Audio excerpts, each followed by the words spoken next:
अस्सलाम वालेकुम नाजरीन।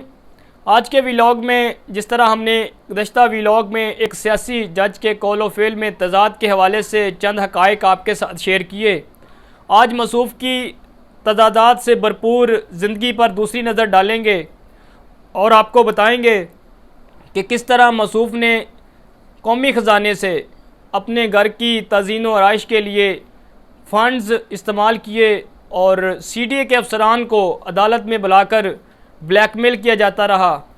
अब मसूफ़ शहीद अरशद शरीफ के सुप्रीम कोर्ट में वकील हैं और सुप्रीम कोर्ट ऑफ पाकिस्तान की जानिब से अब बाकायदा तौर पर शहीद अरशद शरीफ का केस जो है वो बाकायदा समाअत के लिए मुकर्रर कर दिया गया है। अब देखना ये है कि एक सियासी जज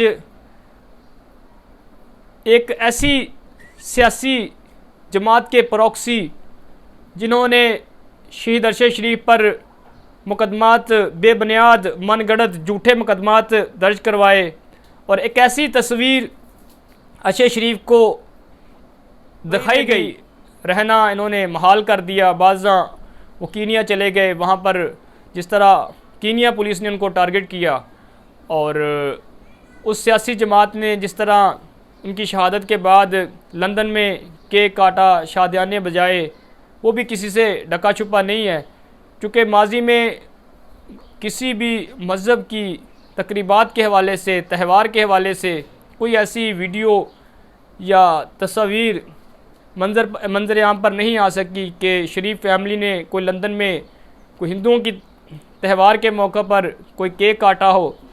बहरहाल नाज़रीन, ये बहुत बड़ा लम्हा फ़िक्रिया है हम सहाफ़ती कम्युनिटी के लिए भी, अरशद शरीफ के चाहने वालों के लिए भी, कि एक ऐसा सियासी साबिक सियासी जज जिनकी एक सियासी जमात के साथ जो लिहाज़मंदियाँ हैं वो किसी से ढकी छुपी नहीं है। एक सियासी जमात का बयानिए को तक़वियत देने के लिए उनका जो किरदार है वो सभी पर आया हैं। अब इस सब के बावजूद अरशद शरीफ के अब वो वकील हैं सुप्रीम कोर्ट में। अब देखना ये है कि सुप्रीम कोर्ट ऑफ पाकिस्तान के सामने वो किस अंदाज़ में अपना केस जो है वो पेश करते हैं। अब नाज़रीन, जैसा कि आप बाखूबी आगाह हैं कि पाकिस्तान में जो जनरल इलेक्शन के हवाले से इस वक्त एक सियासी बहरान है, इस पर हम काफ़ी प्रोग्राम जो हैं वो कर चुके हैं।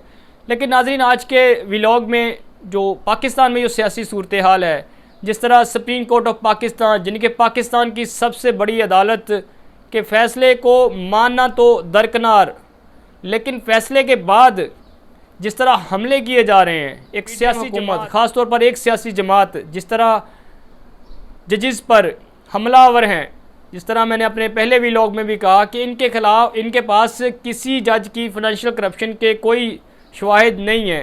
बेतुके अंदाज में, रवायती अंदाज में जिनका वतीरा है, ये जजिस को ख़रीदो, सहाफ़ियों को ख़रीदो। जिन जजिस और सहाफ़ियों को ना ख़रीद सको, उन जजिस और सहाफ़ियों के ऊपर, ना बिकने वाले सहाफ़ियों और जजिस के ऊपर जो इनके ज़र ख़रीद ग़ुलाम हैं, सहाफ़ी और जर्नलिस्ट, उनको छोड़ दो।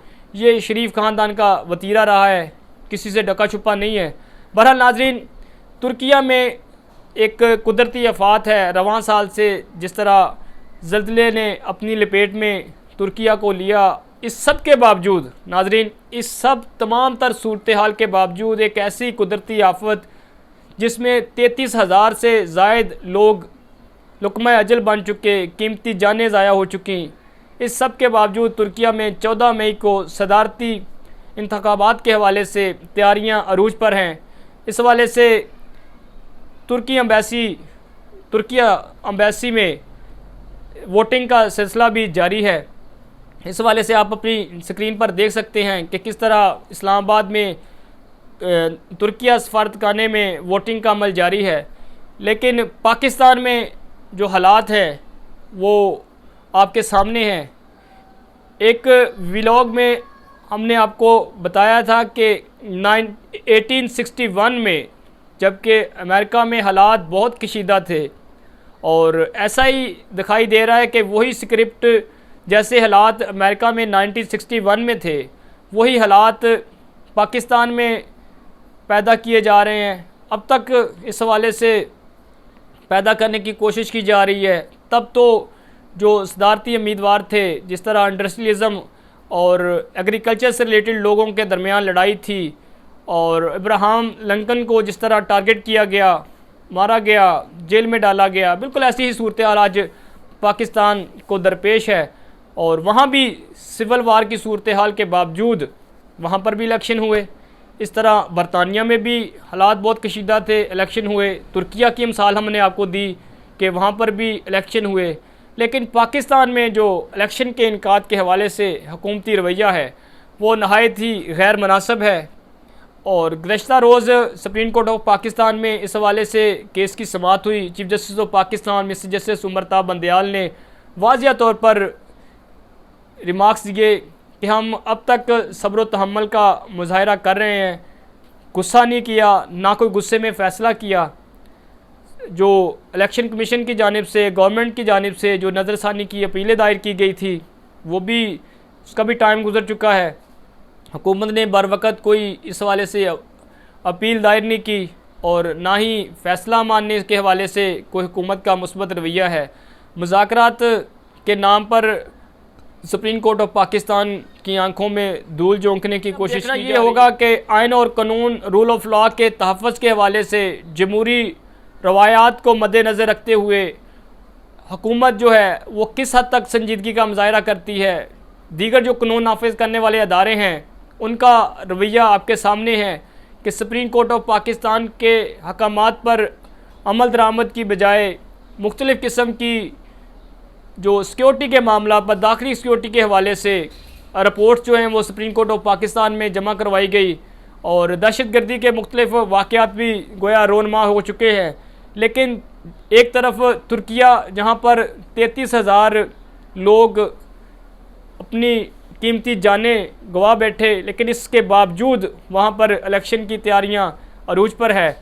और पाकिस्तान में इलेक्शन के हवाले से आज भी हुकूमत जो है वो टाल मटोल से काम ले रही है। हुकूमत का रवैया गैर संजीदा है। हुकूमत की एक ही ख्वाहिश है कि साबिक नाहल वज़ीर आज़म नवाज़ शरीफ को उनकी नाहली ख़त्म की जाए, उनको पाकिस्तान आने का मौका दिया जाए। हालांकि नाज़रीन, नवाज़ शरीफ साहब को चाहिए वो पाकिस्तान आएँ, अदालतों का सामना करें, अपने केसेस जो हैं वो उनको फ़ाइट करें, और एक जो इलेक्शन का माहौल है उसमें जाएँ। अब वज़ीर आज़म बैठा इंसाफ का मुतलाशी है, और लंदन प्लान के मुताबिक पाकिस्तानी अवाम को, रियासत को एक इम्तिहान में डाल रखा है।